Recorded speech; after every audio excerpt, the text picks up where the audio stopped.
Hello friends, मैं study 91 channel से नितिन गुप्ता आप सबका बहुत बहुत स्वागत करता हूं। दोस्तों, आज की जो हमारी टॉपिक है ये हम वैदिक काल के जनजीवन के बारे में बात करने जा रहे हैं। ठीक है, और यहाँ हम सिर्फ बात करेंगे ऋग्वैदिक काल के बारे में, जिसको हम पूर्व वैदिक काल भी बोलते हैं। ठीक है, तो ऋग्वैदिक काल में दोस्तों क्या था, वहाँ का राजनीतिक जीवन, वहाँ का सामाजिक जीवन, वहाँ की आर्थिक व्यवस्थाएं, सारी चीज़ों की चर्चा करेंगे। ठीक उसी तरह से जैसा आपने अशोक वाले पार्ट में देखा था, डिटेल से हम लोगों ने कवर किया था। इससे क्या होता है कि आपकी आपसी समझ बहुत अच्छी विकसित हो जाती है। ठीक है, तो समय को नुकसान न करते हुए सीधे हम लोग अपने टॉपिक पे आते हैं और बहुत सारी नई चीज़ें आपको यहाँ से पता चलेगा। देखिए, सबसे पहले तो ये जानिए कि हम बात करने जा रहे हैं अभी राजनीति के बारे में। राजनीति मतलब सबसे पहले देखेंगे कि क्या राजनीति थी वहाँ की। ठीक है, उसके बाद हम लोग सामाजिक वाले कल्चर पार्ट में क्या करेंगे, एंटर करेंगे। ठीक है, तो पहली बात आप जान लीजिए कि उस समय की जो अर्थव्यवस्था थी वो कैसी अर्थव्यवस्था थी, तो वह ग्रामीण अर्थव्यवस्था थी। ठीक है, और ग्रामीण अर्थव्यवस्था थी मतलब क्या था कि जो सबसे छोटा वाला पार्ट था ना, उसे बोलते थे गृह। गृह आज भी बोला जाता है घर को। गृह या कुल, बात एक ही चीज़ का होता है। हम लोगों का कुल होता है ना, हम लोग कुल में जैसे दादा हो गए, दादा के भाई हो गए, ठीक है ना, यानी छोटे वाले दादा, बड़े वाले दादा, उनके लड़की, हमारा एक कुल होता है। ठीक है, उसी तरह से उस जमाने में भी गृह या कुल होते थे। बात एक ही है दोस्तों, दोनों अलग अलग चीज़ें नहीं है। गृह या कुल, इनका जो स्वामी होता था या तो कुलप होता था या कुलपति कहलाता था। तो गृह या स्वामी का, गृह या जो होता था कुल, उसका जो हेड होता था, कौन होता था, कुलप या कुलपति, और यही परिवार का मुखिया होता था। तो परिवार किस तरह का होता था, परिवार होता था पितृसत्तात्मक। ठीक है ना, ध्यान दीजिएगा, हड़प्पा वाले पार्ट में हम लोगों ने पढ़ा था कि वहाँ मातृसत्तात्मक था और यहाँ क्या है, पितृसत्तात्मक। हड़प्पा जो था वो शहरी अर्थव्यवस्था में था और ये क्या है, ग्रामीण अर्थव्यवस्था में, जबकि इसके पहले की घटना थी हड़प्पा। तो वो सब बातें बात की हैं, आप इसको ये वाला फोकस करिए और ये वाला फोकस करिए। ठीक है, इसके बाद क्या होता है कि जो कुल होते हैं ना, ढेर सारे कुल मिलकर एक ग्राम बनाते हैं। ठीक है, आज भी क्या होता है, नॉर्मल आज के जीवन से कंपेयर करिए आप, आज भी बहुत सारे लोग अपना अपना कुल बनाते हैं। जैसे आपका है, आपके पड़ोसी के भी दादा चाचा ये सब मिल के, फिर उनके पड़ोसी, ऐसे करते करते पूरा एक गाँव तैयार होता है। और जो गाँव का हेड होता है ना, उसे क्या बोलते थे, ग्रामड़ी बोलते थे। आज ग्राम प्रधान बोलते हैं, तब ग्रामड़ी बोला जाता था। ठीक है, उसके बाद गांवों को मिला करके ना विस बनता था। विस के हेड को विस्पति बोलते हैं। ठीक है, तो अभी क्या होता है, अभी गांवों को मिला करके तहसील बनता है। ढेर सारे गांवों को मिला दो तो तहसील बन जाता है कि नहीं। तो उसी तरह पहले क्या होता था, ये विस होता था। तो आप ध्यान रखेंगे कि यह आज के आधुनिक तहसील जो होता है वो स्थान उस समय विस का था। विस का हेड विस्पति। उसके बाद ढेर सारे विस मिल करके जन बनते थे। जन या कबीला, दोनों बात एक ही होता था दोस्तों, जन या कबीला। देखिए, ये सबसे छोटी इकाई थी और ये सबसे बड़ी इकाई थी। ठीक है, जन या कबीला, जन या कबीला का जो हेड होता था उसे गोप बोला जाता था, गोपा भी बोला जाता था, राजा, राजन या जनस्य, तो बहुत सारे नामों से पुकारा जाता है। तो आपको ये 3-4 नाम याद रखने हैं जो आपके लिए इंपॉर्टेंट है। बात समझ में आ गई। सबसे छोटा कुल, फिर ग्राम, विस, जन, और फिर मतलब जन ही कबीला होता था। जब उत्तर वैदिक काल आएगा तो यही जन, ढेर सारे मिलकर जन एक जनपद बनाएंगे। और जब महाजन, इसके बाद क्या होगा, जब उत्तर वैदिक काल समाप्त होता है, ठीक है, तो उसके बाद आता है महाजनपद काल, यानी ढेर सारे जन मिल करके, जनपद मिल करके महाजनपद का निर्माण करते हैं। तो उस समय हम लोग देखते हैं कि भारत में 16 महाजनपद थे और यह बात उससे बहुत पहले की है, यानी बात जन तक की है। जब उत्तर वैदिक में आएंगे तो जनपद की बात करेंगे। ठीक है, आइए आगे बात करते हैं। इसके बाद बात करते हैं कि चलो इनका हेड तो हमने पकड़ लिया, राजा को, ये समझ गया आपने यहाँ से और यहाँ तक में। चलो राजा से अपनी बात को शुरू करते हैं। तो एक राजा होता था, तो राजा का जो राज्याभिषेक होता था ना, उसमें सब लोग भाग लेंगे, जाहिर सी बात है। क्या उसमें ग्रामीणी नहीं आएगा, आएगा, कुलपति भी आएगा, विस्पति भी आएगा। अच्छा, जो रथकार होते थे, अभी रथकार के बारे में बताऊंगा। रथकार जो होते थे ना, इनको समाज में बड़ी अच्छी स्थिति प्राप्त थी, क्योंकि ये राजा के रथ को बनाते थे, कर्मकार ये सारे आते थे, और इन्हीं सबको मिला करके बोला जाता था इन्हें रत्निन। क्या बोला जाता था, रत्निन। तो आपके एग्जाम में क्वेश्चन आता है रत्निन कौन थे, तो हम सीधा सीधा बोल सकते हैं कि जो प्रमुख अधिकारियों का समूह होता है ना, उसे रत्निन कहते हैं। क्या ग्रामीणी ग्राम वालों का हेड नहीं है, क्या विस्पति विस वालों का हेड नहीं है, क्या कुलपति या कुलप जो है कुल का हेड नहीं है? तो यही तो हेड है ना यार। जब यही हेड है तो यही कहे जाएंगे रत्नीन। तो आप कंफ्यूज मत होइएगा, ऐसा नहीं कि जो खाली अधिकारी होते थे सैनिक वाले वही कहे जाते थे।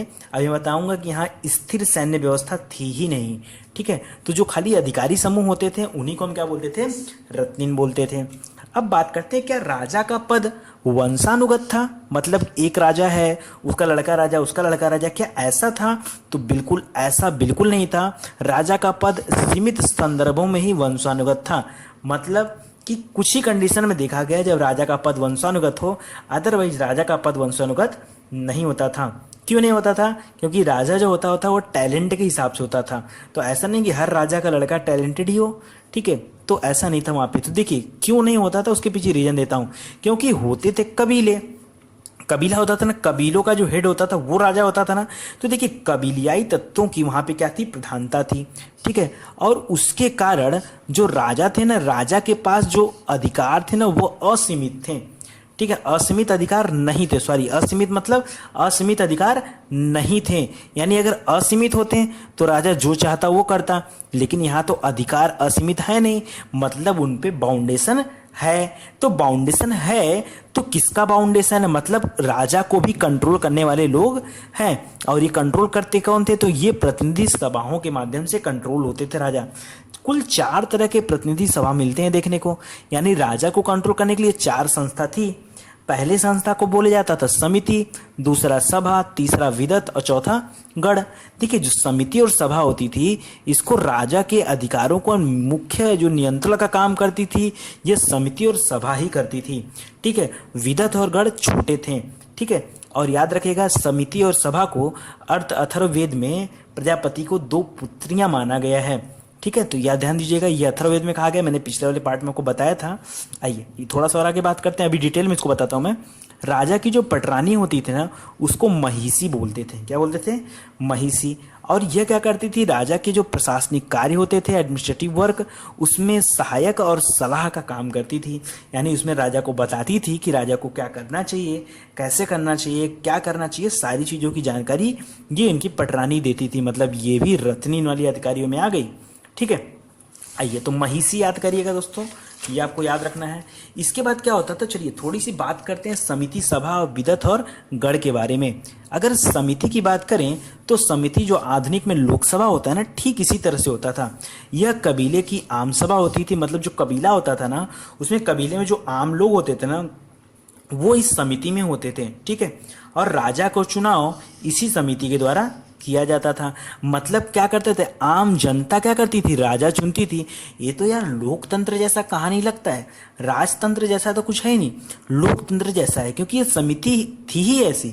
तो जो हम लोग देखिए आपने क्या पढ़ा है, आप किस किताब से पढ़े हैं, आपके टीचर ने क्या पढ़ा है, मुझे इससे मतलब नहीं है। मैं आपको जो पढ़ा रहा हूँ वो बिल्कुल फैक्ट पढ़ा रहा हूँ और वो चीज़ें पढ़ा रहा हूँ जो आपको पढ़ना चाहिए। इसीलिए कहा जाता है दोस्तों कि बुक आपकी जो होनी चाहिए वो हमेशा ऑथेंटिक बुक होनी चाहिए। जब आप सही किताबों से नॉलेज लेंगे तो आपको सही जानकारी मिलेगी। तो कभी भी मत फर्क में, इस भ्रम में मत रहिएगा कि उस समय राजतंत्र था, उस समय लोकतंत्र था, क्योंकि यह समिति जो है ना ये आम लोगों की सभा थी और राजा का चुनाव इसी समिति के माध्यम से किया जाता था। तो क्या आज लोकसभा है वो आम जनता की सभा नहीं है? क्या वहाँ से आम लोग नहीं चुन के जाते हैं और वही तो जाके लोकसभा का नेता चुनते हैं जो प्रधानमंत्री कहा जाता है? तो उसी तरह से ठीक ये भी था। जो समिति का अध्यक्ष होता था, यानी जो लोकसभा का अध्यक्ष जैसे होता है ना, वैसे समिति का जो अध्यक्ष होता था उसे ईशान बोलते थे, ठीक ना, ईशान, ठीक ना, याद रहेगा आपको। इसके बाद देखिए ऋग्वेद में कुल 9 बार समिति का उल्लेख मिलता है, ठीक है। समिति का उल्लेख ऋग्वेद में कितने बार मिलता है? 9 बार मिलता है। इसके बाद बात करते हैं सभा की। सभा जो होती थी ना, आज के समय में जो राज्यसभा है ना इस तरह से होती थी, इसको कंपेयर करके देख सकते हैं आप। यह जो होती थी यह वृद्धों और कुलीन लोगों की सभा थी, ठीक है। मतलब इसमें क्या थे? बड़े बुजुर्ग लोग थे, टैलेंटेड लोग इसमें थे, ठीक है, जैसे राज्यसभा में होते हैं।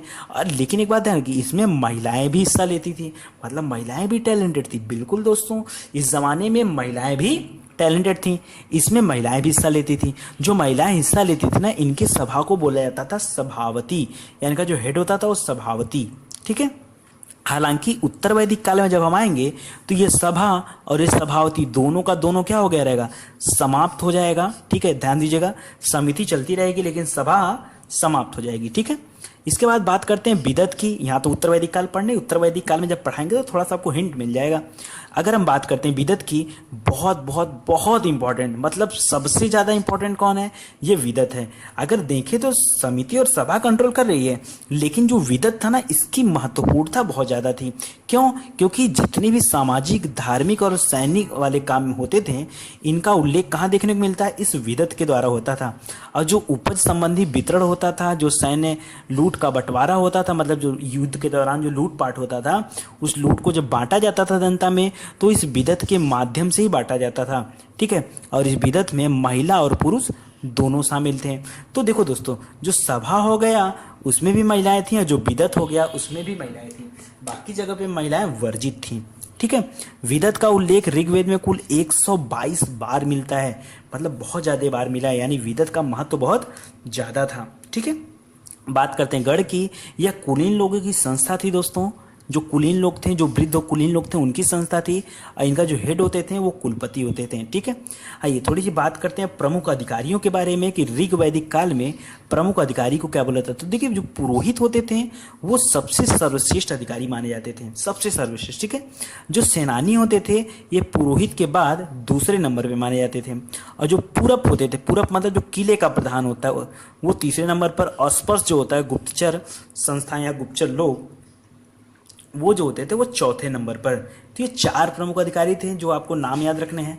पुरोहित, सेनानी, ये 2 इंपॉर्टेंट हैं, बाकी पूरब और स्पर्श भी आप याद कर सकते हैं, 2 ही तो बचता है। ठीक है, तो ये उसके प्रमुख अधिकारी थे। अब देखिए, थोड़ा सा बात समझिएगा, राजा को चुनाव कर लिया हमने, थोड़ा सा सैनिक व्यवस्था के बारे में बात कर लेते हैं तो पूरा कंप्लीट हो जाए मैटर है। ठीक है, सैनिक व्यवस्था के बारे में बात करें तो ध्यान दीजिए कि ऋग्वैदिक काल में अस्थायी सेना थी ही नहीं। युद्ध के समय जब युद्ध का ऐलान होता था तो उसी समय सेना का गठन किया जाता था। ठीक है, और जो सेना होती थी वो नॉर्मल जो जनता होती थी वही सेना होती थी। ठीक है, अभी जैसे एक देश है इजराइल, इजराइल की 100% जनता सेना है। ठीक है, तो उनको ऐसा ट्रेंड किया गया कि वो सेना के रूप में इस्तेमाल कर सकते हैं। ठीक है, और जो युद्ध के समय जो गठन होता था, इसमें 3 लोग होते थे, पैदल, घोड़ा और रथ। यहाँ दोस्तों हाथी मत लाएगा, क्योंकि हाथी और बाघ की जानकारी इन लोगों को नहीं थी। तो ऐसा नहीं कि पैदल, हाथी, घोड़ा इसे बोल देने, हाथी बोलना ही नहीं, हमको घोड़ा के बाद रथ बोलना है। ठीक है, हाथी नहीं बोलना है, क्योंकि हाथी और बाघ 2 चीज नहीं थे। आइए थोड़ी सी कर व्यवस्था के बारे में देखते हैं। तो कर को बोला जाता था बलि। ठीक है, क्या बोला जाता था, बलि। यह राजा द्वारा, प्रजा द्वारा जो होता था, राजा को स्वेच्छा से दिया जाता था। लेकिन जब उत्तर वैदिक काल आएगा ना, तो मैं आपको बताऊंगा ना कि राजा इसको क्या करता है कि कंपलसरी कर देता है जनता को, आपको देना ही देना है, जैसे आज की सरकार है। तो उस समय क्या होता था कि प्रजा अपने मन से देती थी और राजा इसको प्रेम भाव से लेता भी था। लोग समझते थे कि राजा हमारी सुरक्षा कर रहा है, इसके बदले में, इसके एवज में हमें उसे कुछ देना चाहिए। ठीक है, ऐसा। अगर हम बात करें न्याय व्यवस्था की, तो देखिए अलग से कहीं हमें न्याय व्यवस्था देखने को नहीं मिलती है। हालांकि जो सभा थी ना, जिसमें स्त्री पुरुष दोनों लोग थे, वो न्यायिक मामलों का निपटारा करता था। जहाँ पे उपज का बंटवारा होता था, जहाँ पे जो लूटपाट का बंटवारा होता था धन का, तो वो क्या करता था, वही सभा है, वो सभा क्या करती थी, इनको जो है न्यायिक व्यवस्था को भी देखती थी। अलग से कोई न्यायिक व्यवस्था या इस तरह का कोर्ट वगैरह उस समय नहीं था। आइए, यहीं पे लड़ा गया था दुनिया का पहला युद्ध, जिसके बारे में आपको बताने जा रहा हूँ। देखिए क्या था, पहले एक बात जान लीजिए कि दुनिया का युद्ध लड़ा कहाँ गया, कहाँ कहाँ इसका विस्तार था। तो जो प्राचीन आर्य लोग आए थे भारत में, वो सप्त सिंधु नामक क्षेत्र में रहते थे। सप्त सिंधु मतलब दोस्तों 7 नदियों का क्षेत्र, 7 नदियों वाला क्षेत्र। और ये 7 नदियाँ थी कौन सी, तो ये देखिए 7 नदियों का नाम है। अभी जिसे हम सिंधु बोलते हैं, पुराने समय में उस नदी का नाम सिंध था, ऊ की मात्रा नहीं लगी थी। ठीक है, झेलम उसको बोलते हैं बितस्ता। ठीक है, तो झेलम अभी का नाम है, पहले क्या पुराना नाम क्या है इसका, बितस्ता। जब हम लोग पढ़ते हैं ना, सिकंदर ने जब हमला किया था, तो ये लड़ाई होता था कि झेलम के किनारे हुआ था। ठीक है ना, झेलम किनारे राजा पोरस के साथ युद्ध हुआ था ना सिकंदर का। ठीक है, तो उस युद्ध का नाम भी रखा गया था बितस्ता का युद्ध, या इंग्लिश में बोलते हैं हाइडेस्पीस का युद्ध। तो हम कभी कंफ्यूज जाते हैं कि दोस्तों ये बितस्ता का युद्ध क्यों बोला गया। अरे बितस्ता यार झेलम नदी का पुराना नाम था, इसलिए उस युद्ध का नाम क्या पड़ा, बितस्ता का युद्ध। ठीक है, इसी तरह चिनाब नदी है, उसका नाम था अस्किनी, रावी का नाम था परुशड़ी। यही वो नदी है जहाँ से सिकंदर वापस चला गया था, नहीं परुशड़ी के किनारे से वापस चला गया था। ब्यास, ब्यास को बोलते बिपाशा, बसुमत लगाएगा बिपाशा, ठीक है ना, ब्यास बिपाशा। सतलज को बोलते थे सुतुद्री और सरस्वती को बोलते थे घग्गर, ठीक है ना। इसी घग्गर नदी के किनारे कालीबंगा है दोस्तों, हड़प्पा वाले हम लोगों ने देखा था कालीबंगा घग्गर नदी के किनारे, ठीक है। और लोथल जो था वो भोगवा नदी के किनारे, ठीक है, इस तरह से। तो ये सरस्वती का ही पुराना नाम है घग्गर, ठीक है। तो ये सारी, ये पूरी की पूरी 7 नदियाँ थी, इन्हीं को सप्त सैंधव प्रदेश कहा जाता था। मतलब ये नदियाँ जहाँ से बहनी शुरू होती थी, जहाँ तक का क्षेत्र घेरे हुई थी, उसी को हम सप्त सैंधव प्रदेश बोलते थे। हालांकि कुछ अन्य नदियां भी जो आपके एग्जाम में इंपॉर्टेंट है, जैसे क्रुमु बोलते हैं, इधर ओल्ड मैंने लिखा है, इधर नया है। क्रुमु बोला जाता है, कुर्रम को कुभा बोला जाता है, काबुल नदी को, ठीक है, पाकिस्तान की है, अफगानिस्तान की। सदा नैरा बोला जाता है गंडक को, और गोमल बोला जाता है गोमती को। तो ये भी याद रखिएगा, ये भी आपके एग्जाम पॉइंट ऑफ व्यू से इंपॉर्टेंट है, ठीक है। आइए आगे बात करते हैं। इसके बाद क्या होता है, देखिए इसके बाद अब हमको करवानी लड़ाई, हाइडेस्ट स्पीच का युद्ध करवाना है। तो युद्ध कैसे होगा, तो उस समय जो जन थे ना, सबसे हाईएस्ट वाली, जो सबसे बड़ी वाली संस्था थी जन, तो जो जन थे ना उनकी संख्या बहुत सारे जन थे, लेकिन जो 5 है ना वो इंपॉर्टेंट है, पंचजन, इनको बोला जाता था पंचजन, जिनका नाम है अनु, यदु, पुरु, द्रयु, तुर्वस। ये 5 जो उस समय के प्रसिद्ध थे, ठीक है। तो खैर आपको नाम याद रखने की जरूरत नहीं है, पंचजन याद रखिए, ठीक है। अब देखिए होता क्या है, एक जो है और जन रहता है जिसका नाम रहता है भरत वंश, बहुत फेमस रहता है और उस समय का सबसे शक्तिशाली वंश। इसका जो राजा रहता है उसका नाम रहता है राजा सुदास। कहानी सुनिए क्या होता है। राजा फुदास ने एक पुरोहित रखा हुआ था अपना, भाई पुरोहित वही जो सबसे बड़े होते हैं, दूसरे नंबर पे सेनानी, तो आपको याद रखना है। तो राजा फुदास जो रहता है वो अपना पुरोहित रखा रहता है ऋषि विश्वामित्र को, और क्या करता है, एक बार पता नहीं उसके मन में क्या आता है कि ऋषि विश्वामित्र को वो क्या करता है, पुरोहित के पद से हटा देता है और उनकी जगह पे ऋषि वशिष्ठ को अपना पुरोहित बना लेता है। तो बताओ अगर विश्वामित्र को हटाया तो क्या बस विश्वामित्र अपमानित महसूस नहीं करेंगे? तो उनको क्या हुआ, उनको लगा कि राजा फुदास ने मेरा अपमान किया है। और विश्वामित्र ने क्या किया कि पंचजनों, मतलब ये जो 5 जन थे ना फेमस वाले, इन पंचजनों और अन्य कबीलों को इकट्ठा किया, ठीक है। और इस तरह से बना 10 राजाओं का समूह। क्या बना? 10 राजाओं का समूह।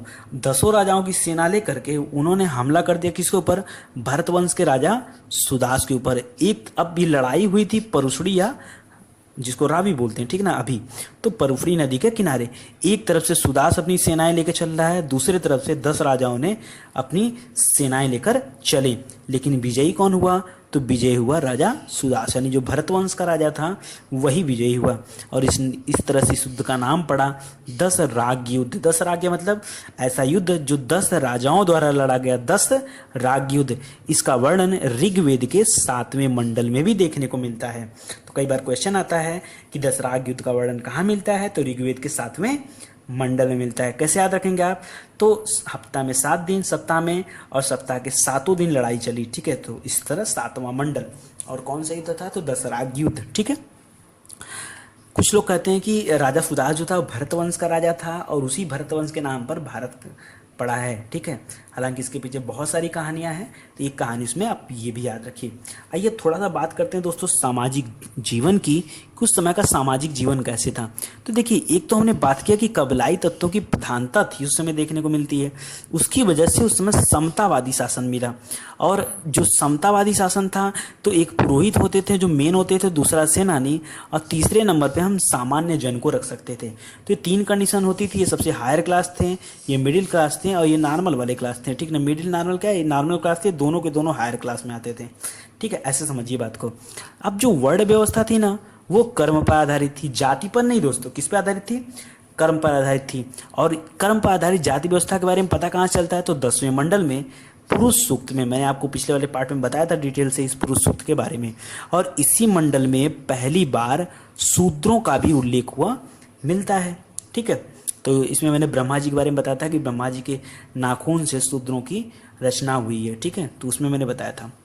आइए बात करते हैं दास प्रथा की। देखिए दास प्रथा प्रचलित थी, ठीक है, ऋग्वैदिक काल की बात करेंगे तो दास प्रथा प्रचलित थी। एक्चुअली ये दास प्रथा थे क्यों? देखिए जो लोग पुरोहित बनाए जाते थे ना, उनकी सेवा में दास दासियों को रखा जाता था कि जो भाई हायर क्लास हैं तो हायर क्लास से तो सारा काम करेंगे नहीं, उनको चाहिए नौकर। तो ये दास प्रथा उस समय थी, और ये दास प्रथा केवल स्पेशली किसके लिए थी? तो पुरोहितों को ये दान में दिए जाते थे दास, ठीक है। और याद रखिएगा कभी दास लोगों से खेती नहीं करवाया जाता था, ये ध्यान रखिएगा। ऐसा नहीं कि दास है तो जाओ खेती करो, नहीं, खेती वाला काम नहीं।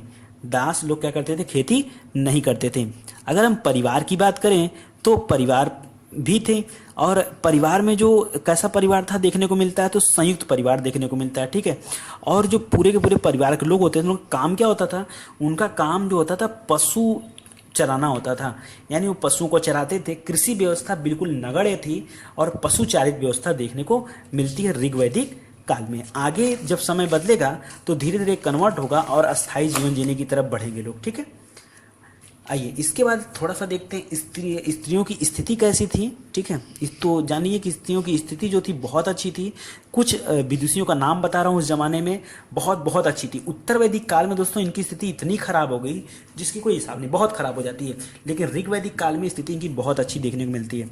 विदुषी थी अपला, घोषा, सिक्ता, लोपामुद्रा, निवावरी। दोस्तों ये निवावरी है, ध्यान रखिएगा, न निवावरी। तो ये सारी विदुषी महिलाएं थी। अगर उत्तर वैदिक काल में देखें तो उत्तर वैदिक काल में भी थोड़ी बहुत अच्छी स्त्रियां मिली हैं, जैसे गार्गी, जिन्होंने गार्गी संहिता लिखा है, मैत्रेयी, शुभला, कात्यायनी। तो ये सारी जो विदुषी थी ये उत्तर वैदिक काल की थी। कभी कंफ्यूज मत होएगा, इसलिए मैंने अलग अलग डाल दिया यहाँ पे, ठीक है। तो ये दोनों अलग अलग याद रखिएगा। अगर हम स्त्रियों की बात करें तो यहाँ पे स्त्रियों का उपनयन संस्कार भी होता था। अगले पार्ट में दोस्तों आपको 16 संस्कार, 8 विवाह के प्रकार बताऊंगा, तो उसमें मैं इसको डिटेल से बताऊंगा, ठीक है। तो उपनयन संस्कार होता था, और फिर क्या होता था? शिक्षा का अधिकार भी था इन स्त्रियों के पास। और स्त्रियां क्या होती थी, मैंने पहले बता चुका कि सभा और बिदत का पार्ट भी होती थी, ठीक है।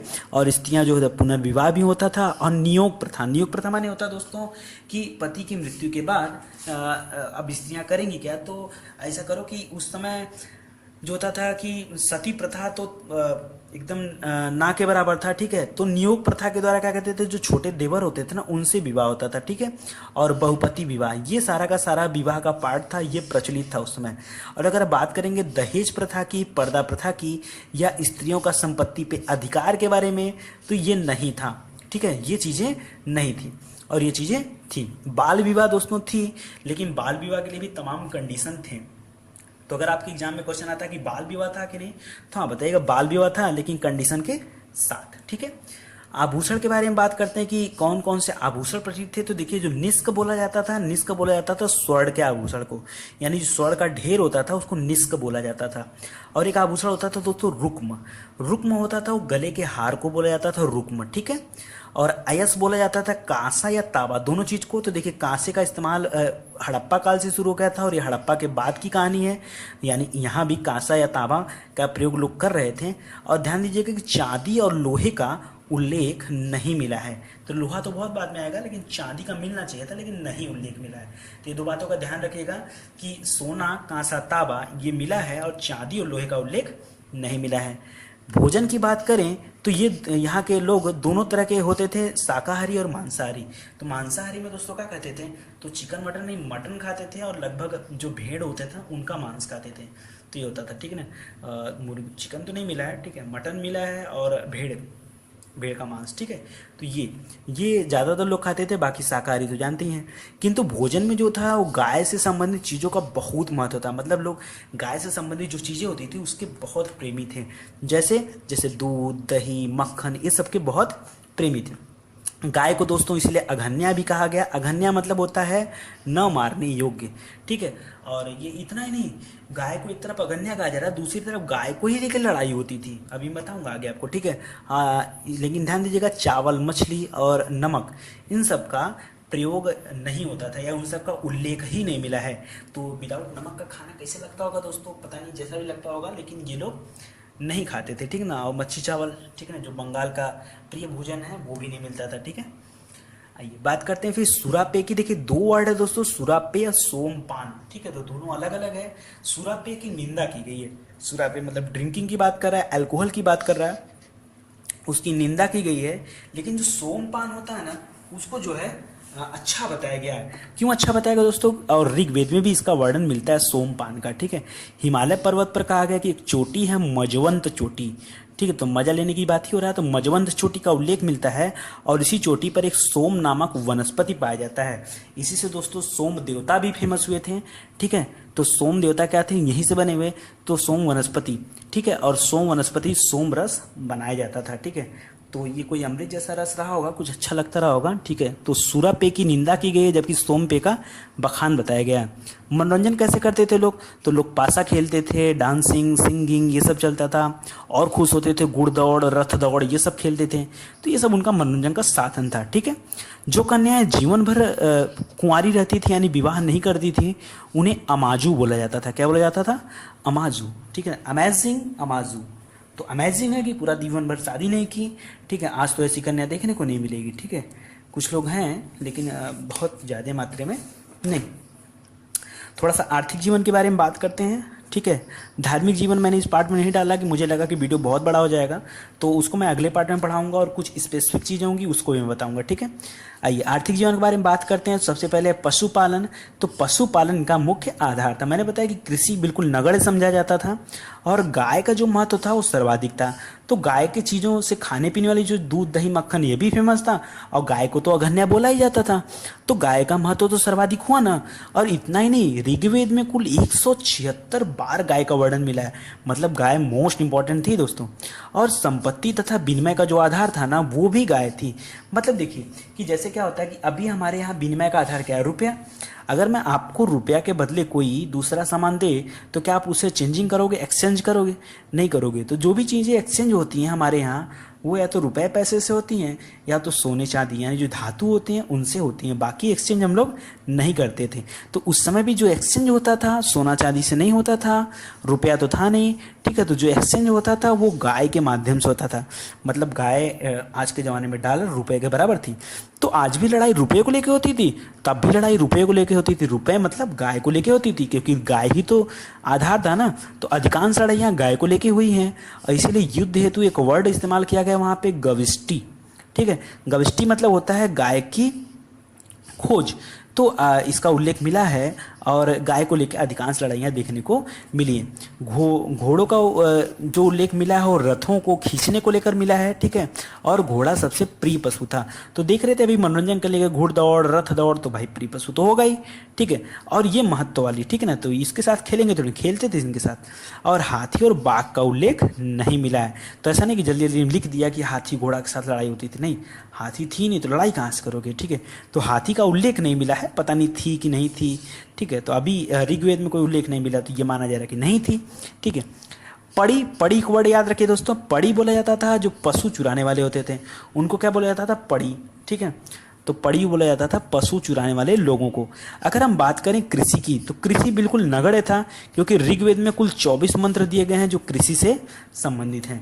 और जबकि गाय के बारे में बोला गया 176 बार। तो इस प्रकार देख पा रहे हैं आपकी जो कृषि था वो बिल्कुल उस पर ध्यान नहीं दिया जाता था। हालांकि थोड़ा बहुत तो था, 24 मंत्र बनाए गए, फिर भी बहुत है यार। उर्दर बोला जाता था अनाज मापक यंत्र को। उर्दर अनाज मापक यंत्र, ये एक यंत्र था, ठीक है। धान्य, वंपति, चारसीनी, खिल, ये सब क्या होते थे? अनाज के नाम थे। तो धान्य दिखने में लग रहा है कि धान, लेकिन ये सब हमें भी नहीं पता दोस्तों, ठीक है। तो ऐसा ऋग्वेद में मिला है कि ये सारे क्या होते थे? अनाज होते थे। हल के रूप में लकड़ी के फाल का प्रयोग हुआ है। भाई लोहे का खोज तो हुआ ही नहीं था, तो फाल कैसा होगा? लोहे का तो होगा नहीं, जाहिर सी बात है लकड़ी का ही होगा। तो लकड़ी के फाल का उल्लेख देखने को मिला है। हल को दोस्तों क्या बोला जाता? हल को बोला जाता था लोगल, ठीक है ना। बैल को बोला जाता था ब्रिक। उपजाऊ भूमि को बोला जाता था उर्वरा, और खेत को बोला जाता था क्षेत्र। तो बहुत सारे जिसमें आज भी हम लोग इस्तेमाल करते हैं, जैसे ब्रिक बैल को बोली देते हैं, उपजाऊ भूमि को उर्वरा, और खेत को क्षेत्र बोला जाता था, ठीक है। जिसे हम अभी क्षेत्र बोलते हैं वो एक्चुअली ऋग्वैदिक काल में उसे खेत बोला जाता था, ठीक है। और ध्यान दीजिएगा कि जो भूमि होता था उस पर जो स्वामित्व होता था वो सामूहिक स्वामित्व होता था। मतलब किसी एक की भूमि नहीं, तीन पट्टा करा लिया भैया इतना हमारा घेर लिए, नहीं, वो सामूहिक स्वामित्व होता था, ठीक है। इसके बाद सबसे महत्वपूर्ण अनाज कौन सा था? तो वो था जौ। कौन सा था? जौ। तो जौ को वहाँ पे यौ बोला जाता था, ये ध्यान रखिएगा। और उद्योग की बात करेंगे तो सबसे फेमस था बढ़ई, ठीक है, क्यों फेमस था? क्योंकि ये बनाता था रथ, ठीक है, इसीलिए सबसे ज़्यादा फेमस था। और इसको रत्निन में भी शामिल किया गया था, तो बहुत फेमस था। अगर हम व्यापार के बारे में बात करें तो अभी हमने बात किया कि जो विनिमय होता था वो गाय के माध्यम से होता था, लेकिन विदेश व्यापार का कोई उल्लेख नहीं मिला है। अगर वस्त्रों की बात करें तो वस्त्र जो होते थे वो तीन तरीके के होते थे, एक नीवी, दूसरा वास, तीसरा अधिवास। जो नीवी होता था दोस्तों वो शरीर के निचले हिस्से में पहना जाता था, जैसे लोग पैंट पहनते हैं, ठीक है ना, हाफ पैंट पैंट, तो वो सब होता है, जीन्स वगैरह, वो नीवी टाइप का होता था। और वास मतलब जो शरीर के मध्य भाग में पहना जाता है। अधिवास मतलब होता था शरीर को ऊपर से ढकने वाला, जैसे साल वगैरह, और ये सबसे प्रिय था अधिवास, ठीक है, क्योंकि इसको पुरुष और महिला दोनों धारण करते थे। तो आज के लिए बस इतना ही दोस्तों। आप बताइएगा हमें कमेंट पे कि ये वीडियो आपको कैसा लगा, ठीक है। तो बहुत बहुत धन्यवाद आपका जो आपने हमें इतना समय दिया, और बहुत ही अच्छा रिस्पांस आ रहा है दोस्तों। बहुत ही अच्छे से लोग कमेंट कर रहे हैं, चीज़ें बता रहे हैं, तो अच्छा लग रहा है हमें भी, ठीक है। चलिए बहुत बहुत धन्यवाद आपका। और एक बात याद रखिएगा दोस्तों, अगर वीडियो पे ऐड आता है तो प्लीज़ प्लीज़ प्लीज़ ऐड पे क्लिक ज़रूर किया करिए, ठीक है। तो मैंने आपसे बहुत रिक्वेस्ट किया और बहुत सारे लोग हमारी बातें मान भी रहे हैं, उन लोगों को बहुत बहुत धन्यवाद, ठीक है। और मैं चाहूँगा कि आप सभी लोग ऐड पे क्लिक ज़रूर किया करिए, ठीक है। मैं आपके लिए बहुत मेहनत कर रहा हूँ दोस्तों, मैं थोड़ी सी बहुत ज़्यादा चीज़ें आपसे नहीं मांग रहा हूँ, बस थोड़ा सा निवेदन मैंने किया है, इसलिए आप उस चीज़ को भूला मत करिए, ठीक है, क्लिक ज़रूर किया करिए। चलिए धन्यवाद, थैंक यू सो मच।